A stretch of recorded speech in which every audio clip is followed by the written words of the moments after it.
அன்புள்ள சகோதர சகோதரிகளும் அனைவருக்கும் எனது காலை வணக்கத்தை தெரிவித்துக் கொள்கிறேன். இன்று நான் பேச இருக்கும் தலைப்பு பாவ சங்கீர்த்தனம், அதாவது ஒப்புரவு சடங்கு, கன்ஃபெஷன். ஒரு கதை கேள்விப்பட்டேன். ஒரு பங்களனா இருக்கும்போது ஒருத்தவங்களுக்கு உடம்பு சரியில்லை, ரொம்ப நோய்வாய்ப்பட்டிருக்காங்க. அந்த உறவினர்ல ஒருத்தவங்க பேசுறாங்களா அவங்ககிட்ட, நீ ஏன் தலைமா அந்த உடம்பு சரியில்லாம இருக்கு, உனக்கு செய்வனை செய்யலாங்க, ஒரு மந்திரம் பண்ணிட்டாங்க, அதனால நான் ஒரு பொம்மை கூட்டிட்டு வரேன், அவர் உன்னை சரியாக்கிடுவாரு.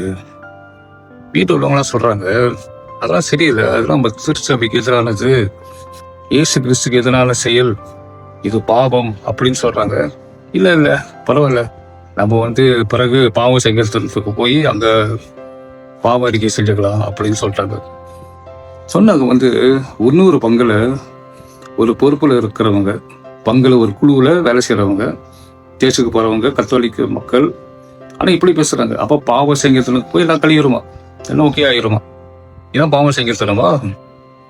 ஏன் இந்த ஒப்புரவு சடங்கு பாவ சங்கீர்த்தனம் இருக்கு? நம்மை திரும்பி கடவுள்கிட்ட கொண்டு வர்றது. நாம் பாவம் செய்திருக்கலாம், நம்ம கடவுள்கிட்ட மன்னிப்பு கேட்கும் போது கடவுள் நம்ம புது வாழ்வு கொடுக்கிறார். நாம் திரும்ப ஆண்டவர்கிட்ட வருவதுதான் இந்த பாவ சங்கீர்த்தனம். அதே நேரத்துல நாம் ஆண்டவர்கிட்ட திரும்பி வந்த உடனே வாழ்க்கையை மாற்றிக்கொள்ள வேண்டும். திரும்ப அந்த பாவத்தை செய்யக்கூடாது. நம்ம சொல்லுவோம், ஒரு ஜெபம் சொல்லுவோம், இனிமே எப்பேற்பட்ட பாவங்களை செய்வதில்லை என்று நான் உறுதியான மனதுடன் பிரதிஜை செய்கிறேன் அப்படின்னு சொல்லுவோம். அப்ப என்ன வாக்கு கொடுக்குறோம் கடவுள்கிட்ட, நான் செய்ய மாட்டேன், நான் பாவம் செய்ய மாட்டேன் திரும்ப அப்படின்னு.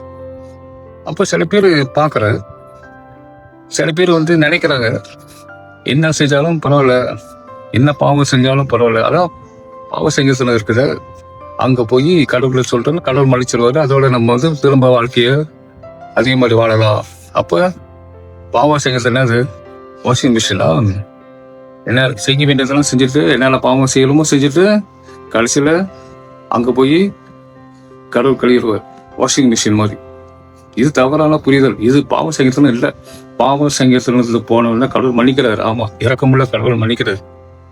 ஆனா அதே நேரத்துல நாம வாழ்க்கையை மாற்றிக்கொள்ள வேண்டும். பாவ சங்கீர்த்தனத்தை ஒரு பொருட்டாக எண்ணக்கூடாது.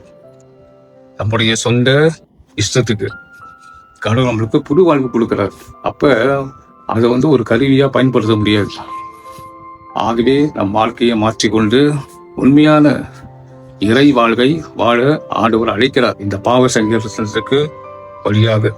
ஆகவே அன்பு சகோதர சகோதரர்களே, பாவ சங்கீர்த்தனம் சும்மா நம்ம செஞ்சுட்டு அங்க போனோம்னா எல்லாம் ஓகே ஆயிரும், அந்த கடன் இல்லை.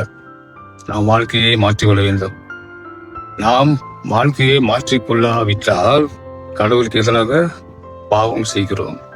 இதுதான் சரியான புரிதல்.